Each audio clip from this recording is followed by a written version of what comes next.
Bienvenue dans 88 images par seconde, où je reviens chaque semaine sur les sorties nationales au cinéma et en VOD.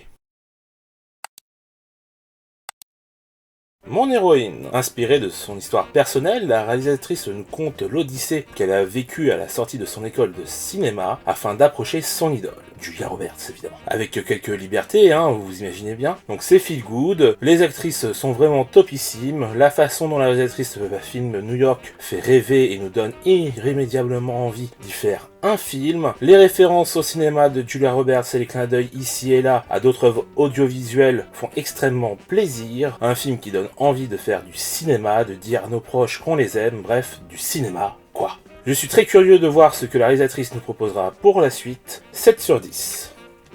Ernest et Célestine, le voyage en Charabie. Une suite donc 10 ans après, par les réalisateurs de la série animée. À ce sujet, on sent que le scénario est bien plus simple, et le dessin, même si très proche de celui du premier film, n'a quasiment plus cette texture d'aquarelle, puis le personnage de Célestine est quelque peu revisité. Après, je ne vais pas mentir, on passe un très bon moment, ça reste magnifique, on est content de retrouver ce duo 10 ans plus tard au cinéma, d'en apprendre plus sur le passé d'Ernest et de découvrir son pays d'origine. C'est drôle et touchant, même si ça manque quelque peu de la poésie du premier opus, 7 sur 10.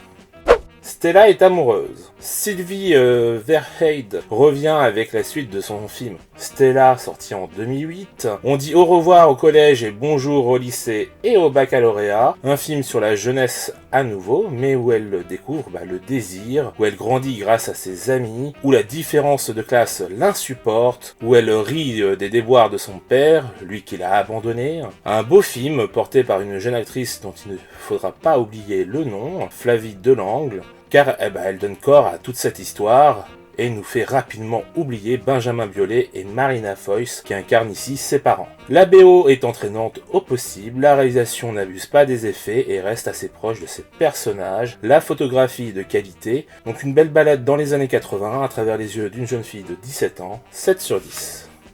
Fièvre méditerranéenne.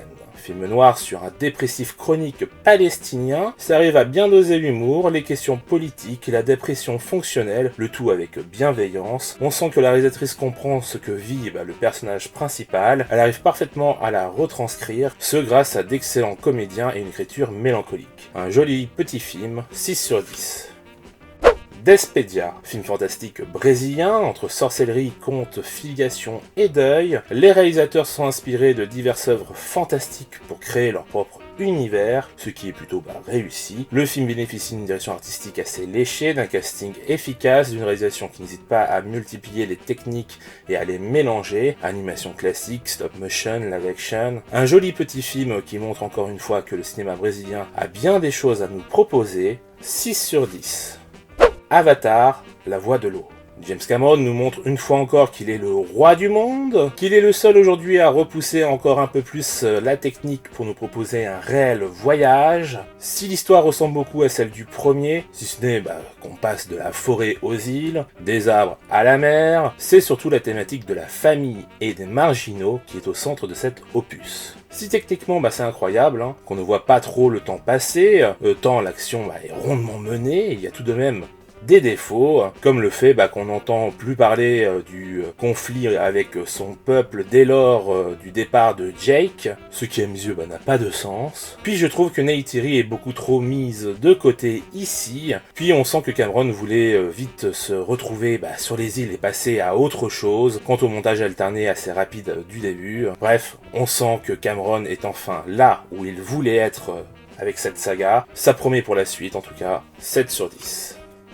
Corsage. Ici, la réalisatrice utilise le corsage comme métaphore de l'emprisonnement de Sissi dans ses fonctions d'impératrice qu'elle n'arrive plus à supporter. L'image est assez simple mais très parlante. La direction artistique est magnifique, la réalisation mélange classicisme et modernité à merveille. Faut dire que le personnage de Sissi se rebellant contre le protocole s'y prête bien, et Vicky Krieps a su nous transmettre toute sa détresse avec justesse. Ce n'est pas pour rien qu'elle a eu le prix de la meilleure performance dans la sélection Un certain regard au dernier festival de Cannes. Un des meilleurs films de l'année, tout simplement, 8 sur 10. The Big Four. Film d'action où l'on suit les aventures d'une équipe façon l'agence touriste indonésienne. C'est fun, assez efficace, même si la plupart des effets sont trop appuyés, mais ça reste divertissant, les personnages sont assez caricaturaux, mais attachants. En plus, la fin tease une suite, et personnellement, je ne suis pas contre, donc à voir. 6 sur 10. About Fate, une comédie romantique de fin d'année qui joue magnifiquement des codes du genre, entre les signes du destin, les références à d'autres bien connus du genre, et une atmosphère bienveillante à souhait. Le film réunit à nouveau Emma Roberts et Thomas Mann qui font un très beau couple. Le scénario est classique mais fonctionne bien, c'est drôle et touchant, un petit bonbon parfait pour les fêtes de fin d'année, 7 sur 10.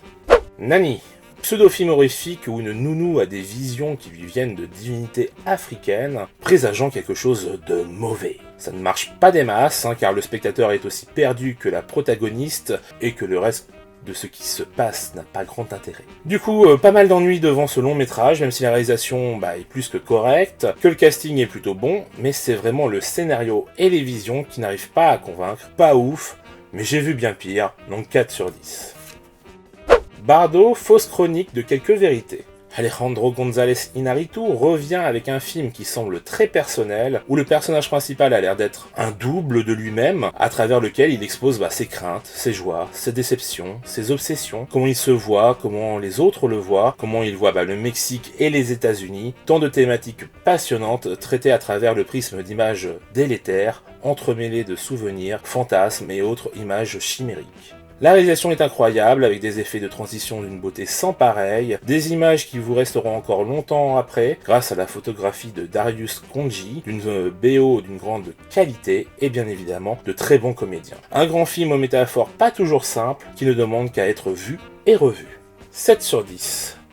Le film de la semaine, il s'agit donc de Corsage. Comme je vous l'ai dit, pour moi, c'est un des meilleurs films de l'année. Vicky Krieps crève encore l'écran. D'ailleurs, elle est à l'initiative de ce projet. Elle avait très envie d'interpréter Sissi l'impératrice. Et franchement, c'est génial. Donc oui, c'est un film assez dur, assez triste. C'est pas le truc qu'on se met pour rigoler, clairement pas. Bien au contraire. Si vous avez vu Spencer, on est un peu dans ce même état d'esprit. Là, encore une fois, c'est très réussi et je ne peux que vous encourager à le voir. Il est en salle, donc profitez-en. Sur ce, je vous dis à la semaine prochaine. Ciao!